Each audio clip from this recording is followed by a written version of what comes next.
اور یاد کرو علی اکبر کو، وہ جوان جو اپنے شکل و شمائل میں رسول خدا صلی اللہ علیہ وآلہ وسلم کے سب سے زیادہ شبیہ تھے، اور صحرائے کربلا میں اشقیاء نے ان کو خاک و خون میں غلطاں کر دیا۔ بس خدا کا درود و سلام ہو آپ پر، جب آپ پیدا ہوئے، جب آپ اٹھیں گے اور اس تاریخی ظلم و ستم کے خلاف قیام کریں گے۔ ظہر عاشورہ تھی۔ علی اکبر کو وہ منظر یاد آیا کہ جب ثعلبہ کی منزل پر ان کے والد پر نیند طاری ہو گئی تھی، اور کچھ دیر بعد انہوں نے آنکھیں کھولیں تو فرمانے لگے، میں نے خواب میں ہاتف غیبی کو دیکھا جو ندا دے رہا تھا، آپ کتنا تیز چل رہے ہیں، لیکن موت آپ سے بھی زیادہ تیزی سے آپ کو جنت کی جانب لے جا رہی ہے۔ اس کے بعد اس آیہ شریفہ کی تلاوت فرمائی، اور مومنوں کو بشارت دے دو کہ جب ان پر کوئی مصیبت آئے تو کہیں انا للہ و انا الیہ راجعون۔ علی اکبر اپنے بابا کے سامنے کھڑے ہو گئے، ان کا چہرہ 14ویں کے چاند کی طرح دمک رہا تھا۔ کہنے لگے، بابا اگر کوئی حق پر ہو تو کیا اسے موت سے کوئی ڈر ہوتا ہے؟ حسین ابن علی نے علی اکبر کی بات سنی، مسکرا دیے، فرمایا، ہاں یہ کاروان حق کی جانب رواں دواں ہے، اور ہمارا سر ظالم کے سامنے نہیں جھکے گا۔ کچھ دن گزرے اور اب یہ قد رعنا رکھنے والا ہاشمی جوان علی اکبر میدان جنگ میں اپنے والد کے ہم رکاب تھے۔ 61 ہجری کی 10 محرم ظہر کے بعد کا وقت۔ عمر سعد کے لشکر سے مقابلہ کرتے کرتے امام علی مقام کے تمام ساتھی شہید ہو چکے تھے، اور گلشن حسینی کے پھول دشت نینوا پر جا بجا بکھرے ہوئے تھے۔ اب بنی ہاشم کے علاوہ کوئی بھی باقی نہیں بچا تھا۔ علی اکبر اپنے خیمے سے باہر نکلے اور والد گرامی کے سامنے کھڑے ہو کر اذن جہاد طلب کیا۔ اس لمحے امام علی مقام پر کیا گزری ہوگی؟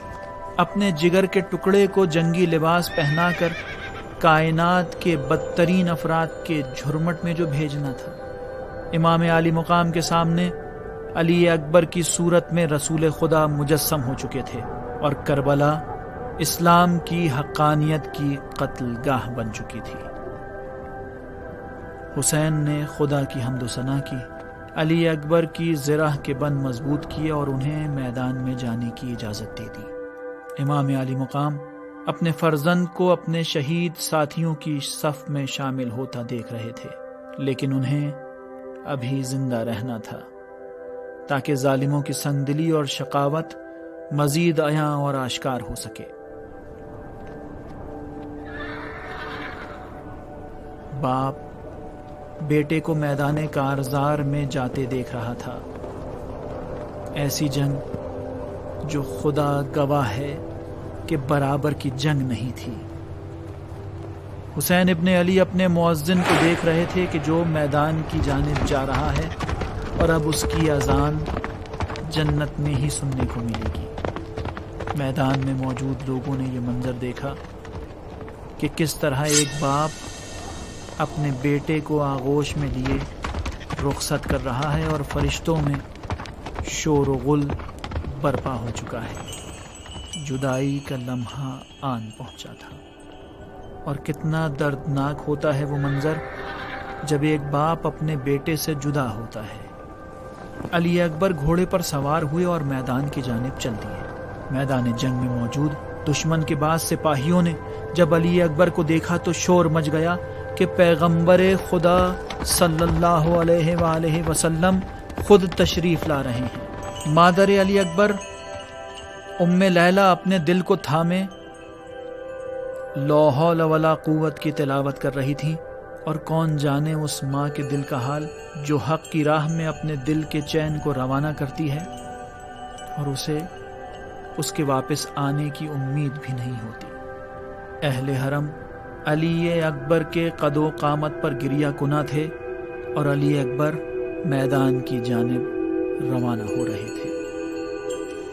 امام نے فریاد بلند کی، خداوندہ گواہ رہنا، بلا شبہ ایسا جوان میدان جنگ کی جانب جا رہا ہے جو خلقت میں، خلق میں اور منطق میں تیرے رسول کی سب سے زیادہ شبیہ ہے۔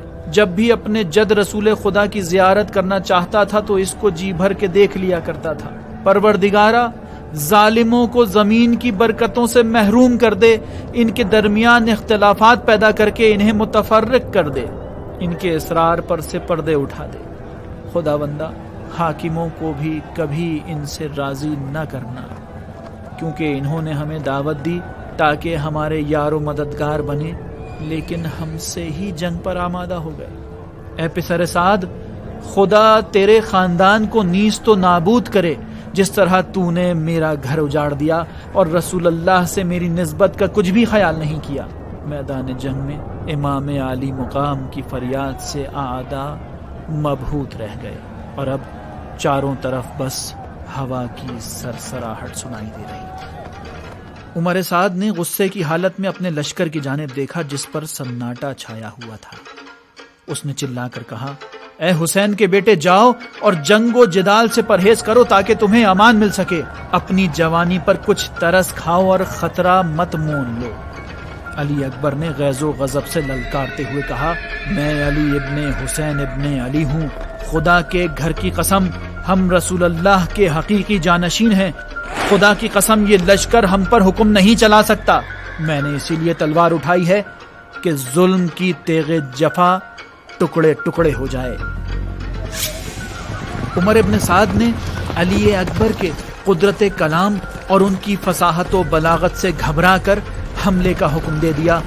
فوج در فوج ان کی جانب بڑھتی، لیکن ہیبت مصطفی اور صولت حیدری سے گھبرا کر بھاگ اٹھتی۔ لشکر اعداء میں سے ایک ایک کر کے اشقیاء علی اکبر کی وار کا نشانہ بننے لگے۔ میدان کے دونوں طرف ہی کی نظریں جنگ پر ٹک گئی تھیں، مگر ام لیلہ کی آنکھیں جھکی ہوئی تھیں اور وہ زیر لب تلاوت میں مشغول تھی۔ جنگ طولانی ہو گئی اور گرمی کی شدت نے ہاشمی جوان کی رمق ختم کر دی۔ علی اکبر خیام کی جانب واپس پلٹے، امام علی مقام کے سامنے عرض ادب کیا اور کہا، بابا، پیاس کی شدت مجھے مارے ڈالتی ہے، اب تو میرے ہونٹ بھی پیاس کی شدت سے پھٹ چکے ہیں۔ امام نے مایوسی سے اپنے جوان کو دیکھا اور فرمایا، اے میرے بیٹے، میں پانی کہاں سے لاؤں؟ تم جہاد میں استقامت دکھاؤ، وہ وقت نزدیک ہے کہ تمہارے جد محمد مصطفیٰ صلی اللہ علیہ وآلہ وسلم کی زیارت تمہیں نصیب ہوگی اور وہ تمہیں سیراب فرمائیں گے۔ میرے بیٹے، وہ تمہیں ایسا سیراب کریں گے کہ پھر تابہ ابد پیاس نہیں لگے۔ علی اکبر نے ایک بار پھر الوداع کہا اور میدان جنگ میں پلٹ آئے۔ اشقیاء علی اکبر کی شمشیر زنی کا مقابلہ نہیں کر سکتے تھے، وہ تو اپنی کمانوں، نیزوں اور بھالوں کے پیچھے پناہ لے رہے تھے۔ عمر سعد نے آواز لگائی جیسے تیر پیوست ہو چکا تھا۔ علی اکبر درد سے کراہنے لگے۔ بھاگنے والوں نے بھی پلٹ کر حملہ کرنا شروع کر دیا تھا۔ کتنے ہی تیر اور پتھر تھے جو علی اکبر پر برسے۔ وہ رعنا قد و قامت والا جوان بے رمق زمین کربلا پر گر گیا اور آواز دی، اے بابا، یہ میرے جد رسول اللہ ہیں جو آپ کو سلام کہہ رہے ہیں اور مسکرا کر مجھے اپنے پاس بلا رہے ہیں۔ اور مقتل کے اس واقعے کو کیسے بیان کروں کہ خون علی اکبر سے ذوالجناح کی آنکھیں دھندلا گئیں اور وہ علی اکبر کو صف دشمناں میں لے گیا، اور میں کیسے اربن اربا کا مطلب بیان کروں؟ میں کیسے کہوں کہ علی اکبر کا پیکر تھا اور اشقیاء کے سنے اسلحہ؟ کچھ ہی دیر گزری تھی کہ امام علی اکبر کے پیکر پر پہنچ گئے۔ کڑیل جوان خون میں غرق تھا۔ امام علی مقام نے اپنا چہرہ بیٹے کے چہرے پر رکھ دیا اور دوسری طرف فوج اشقیاء ہلہلا کرنے لگی۔ حسین ابن علی کی آنکھوں سے اشک جاری ہو گئے۔ علی اکبر کے ٹکڑے ٹکڑے بدن کو آغوش میں لیا اور فرمایا، خدا اس گروہ کو مار ڈالے جس نے تیری جان لے لی، خدا اور رسول خدا کی حرمت کی پامالی کے لیے انہوں نے کیسی جسارت کی ہے۔ اس کے بعد امام نے آسمان کی جانب دکھ بھری نگاہ کی اور فرمایا، میری جان علی اکبر، تیرے بعد اب اس دنیا پر تف ہے، اور کسے معلوم اس بات میں کیا راز پوشیدہ تھا۔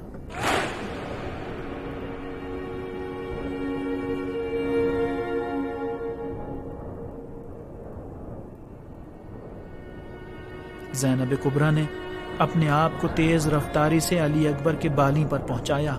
امام نے بہن کو تسلی دی اور انہیں خیمے کی جانب پلٹ جانے کا حکم دیا۔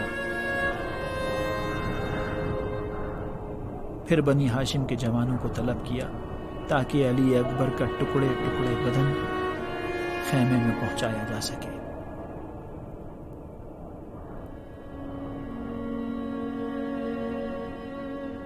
حسین میدان میں تنہا کھڑے رب ذوالجلال کا شکر ادا کر رہے تھے۔ الحمدللہ رب العالمین۔ اور ام لیلہ عجیب حالت میں گرفتار رب کردگار کا شکر ادا کر رہی ہیں کہ خدایا تیرا شکر ہے کہ میرا لال حق کی راہ میں فدا ہو گیا۔